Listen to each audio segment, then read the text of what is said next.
everyone, and welcome to English Pod. My name is Marco. My name is Catherine, and today we have a lesson for you all about life at home and life with your parents. That's right. We've all lived with our parents when we were younger, or maybe we still do. And of course, they have certain rules in the house. And, when you break those rules, something happens. There are consequences. And that's what's happening in today's dialogue. So let's take a listen to this dialogue. And when we come back, we'll be talking more about what's going on and what some of these words and phrases mean.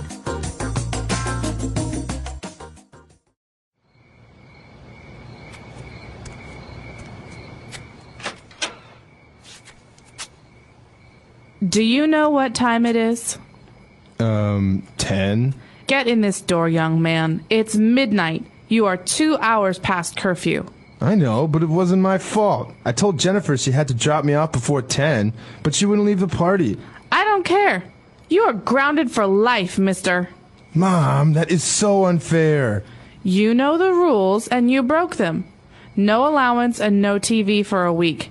I usually never ground you, but this time I have to put my foot down. What? For being a couple of hours late? You have to be kidding. I don't want to hear it. Now go to your room.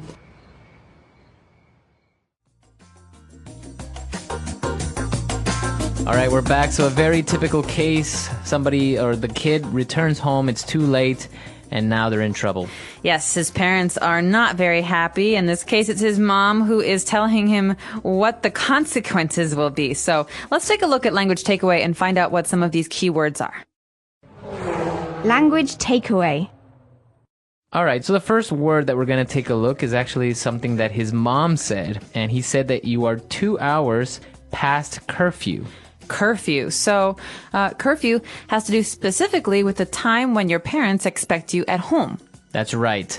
So if your curfew is 10 o'clock, you have to be home before or by 10 o'clock. Right. So in this case, if the boy's curfew is 10 o'clock and he arrives home at midnight, 12 o'clock, he's 2 hours past curfew. That's right. And even sometimes cities or governments will implement certain curfews at certain times. That's right. And I don't think adults really have curfews at home. No, it depends on what you want, but kids definitely have curfews. What happens, though, Marco, when you break curfew? So this is a very serious offense, and you're going to get punished. And the way that we say this, usually parents to their children, you are grounded, or you ground that kid. Okay, so you might have heard this word when talking about airplanes or flights at an airport. The plane was grounded. Mm-hmm. It basically means it can't go anywhere. Mm-hmm. And so when you're talking about a kid or a person, you basically mean, okay, you're grounded, you can't go out with your friends, you can't go anywhere. Usually you can go to school. Right. But you can't have fun is the meaning. That's right. So it's usually a fixed phrase. You're grounded. That means that you are punished, you can't go out. But in this case, the mom specified saying you're grounded, so that means that he can't go out. But on top of that, she said no allowance and no TV for a week. Oh, man. So allowance is the money that your parents give you to go out, like to go to the movies or something. And your parents might give this to you on a weekly basis. So every Saturday you get $5, or on a monthly basis. Every month you get $20. And when his mother says you're not going to have any allowance for a week, that means we're not going to give you any money this week. That's right. So that is an allowance, how much money you get per month or per week. The key thing about allowance, though, is that it's not something you do for work. You don't work and receive allowance. Mm-hmm. If you work, you have a salary. Mm-hmm. Allowance is something that you get for free from someone. Yeah. So you can get an allowance from your boss to eat, but you can also have an allowance from your parents to do fun things. That's right. So usually kids, obviously, they can't work, so they get an allowance from their parents, usually for fun things like going to the movies and stuff. Exactly. All right, now, going back a little bit, let's take a look at 2 ways that the mom addressed or called her son, because obviously it's her son. But when he got home, she said, "Get in this door, young man." Okay, these are angry mom phrases. Yeah. When you're in trouble, your parents tend to use different words to talk to you. Mm-hmm. So this is a very popular one, young man. Right. So it's like saying, you should be mature, but you made a mistake. Yeah. All right, so come inside right now, young man. Yeah, it's It's a way to kind of emphasize that you are also very angry. And also, when he was trying to explain what happened, she said, I don't care. You're grounded for life, mister. You're grounded for life, mister. So these are both ways of talking to young boys. Mister is the opposite of miss. But in the case of a young girl, you'd say, get in this door, young lady. Right. And then, you're grounded for life, missy. Missy. Yeah, I think they say missy. Missy. So Missy, Mr., young man, young lady. These are all ways of referring to people in kind of, it's weird. It's kind of like they're adults, but they're not. Yeah, that's right. So it's like saying you're in trouble. Yeah. So very interesting things going on here with this young man who got grounded. Why don't we go back? Let's take a look at our dialogue again, and we'll be back in a bit.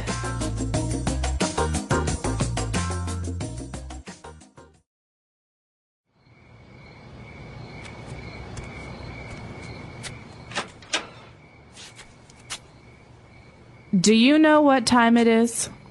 10. Get in this door, young man. It's midnight. You are 2 hours past curfew. I know, but it wasn't my fault. I told Jennifer she had to drop me off before 10, but she wouldn't leave the party. I don't care. You are grounded for life, mister. Mom, that is so unfair. You know the rules, and you broke them. No allowance and no TV for a week. I usually never ground you, but this time I have to put my foot down. What? For being a couple of hours late? You have to be kidding. I don't want to hear it. Now go to your room.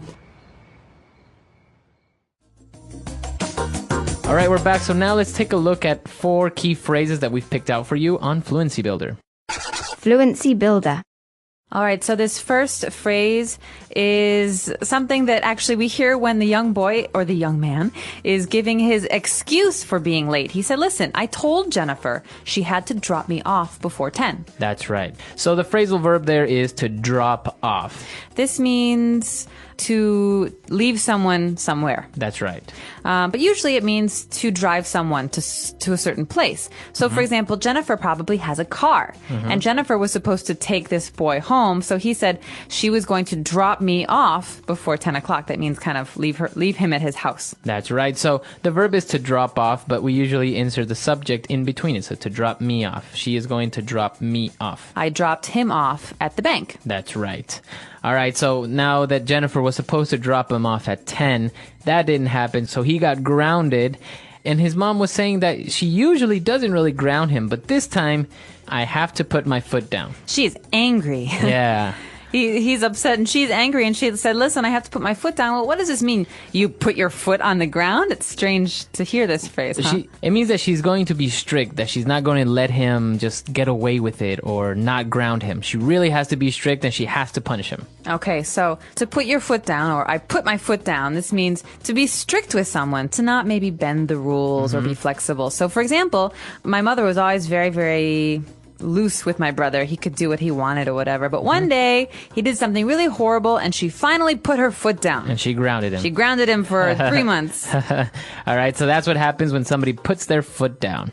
And now, obviously, he was very surprised that he's going to be grounded for so long, and only for being a couple of hours late. So he said, you have to be kidding. You have got to be kidding. So this is a rhetorical. So he's not talking about joking here. He's saying, no way. I can't believe it. This is not happening to me. Yeah, you're not serious. You're not serious. So he's upset. And I would be too. No one likes to be grounded.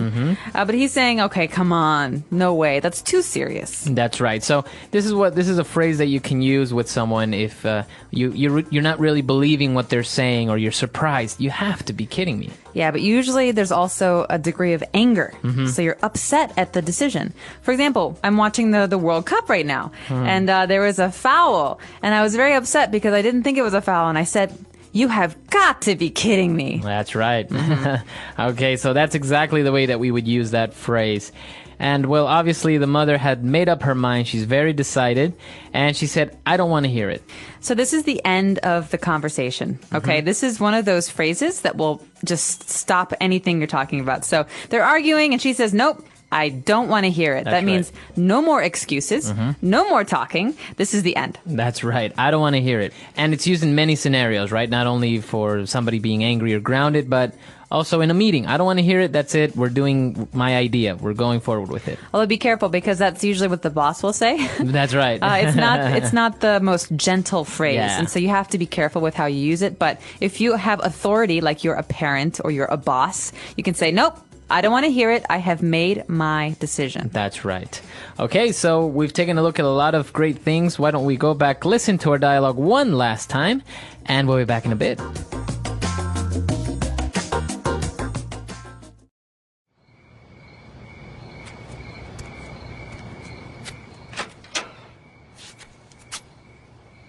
Do you know what time it is? 10?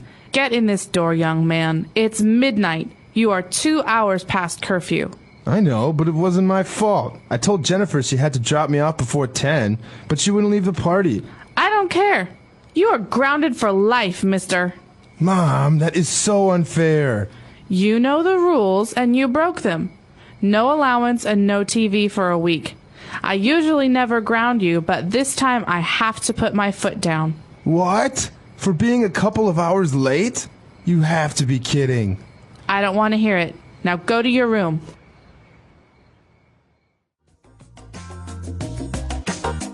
All right, we're back. So obviously we've all been grounded. What is the longest you've been grounded for? Do you remember? I was a good girl, so maybe a week. Really?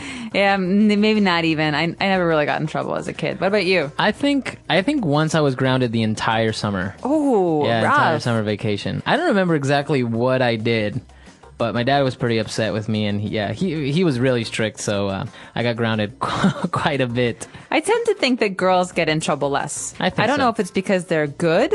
I think probably it's because they're better at hiding things from their parents. Maybe. Because whenever I would come home, my mother would always wake up, but she doesn't really understand what time it is. And so I'd say, oh, Mom, it's 11 o'clock. Good night. Yeah. And it'd be like 4 o'clock in the morning, and she had no idea. So who was the person or the parent that put their foot down? Was it your mom or your dad? My dad was the serious one. Oh, yeah. really? Mm-hmm. Yeah, it's interesting because sometimes it's the dad that's very strict, and the mom kind of helps you out and tries to kind of not get you grounded or something. But sometimes it's the other way around. The mom is really strict and firm, and the dad's like, come on, don't ground him.